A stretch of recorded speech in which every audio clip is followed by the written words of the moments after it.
Labadiena, eteryje Birštono žinios. Šiuo metu vyksta protestas. Prieš ką jūs protestuojate? Patyčios! Ne tas protestas. Oi, atsiprašau. Prieš patyčias mes! Prieš patyčias! Atsiprašome už techninius nesklandumus. Tęsėme laidą. Atšilus orams Lietuvoje pagausėjo turistų. Kodėl jums patinka Lietuvoje?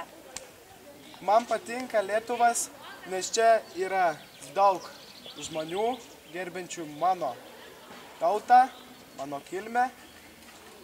Ir jie labai mėgsta sveikinti su manim.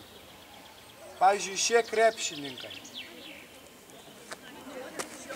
Va, matote? Jie viską priima gražiai. Aida. Ačiū, Laura. O dabar sporto naujienos ir mano kolegė Rūta. Sveiki, šiandien kalbiname įžymų krepšininką Luką Zabulį. Sveikas, Lukai Zabuli.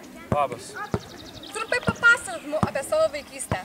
Na, kai buvau mažas, visi iš manęs tyčios. Tačiau aš dabar iš jų tyčios, nes per varžybas metu daugiau negu 30 taškų.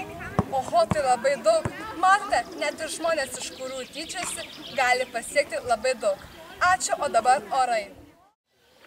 Sveiki, iš kairio fronto pusės šiltesni orai, nes Lietuvoje patyčios sumažėjo. Taigi, jeigu norite, kad Lietuvoje būtų karšta vasara, nustokite tyčiotis. Šiandien tiek. Ačiū už jūsų dėmesį.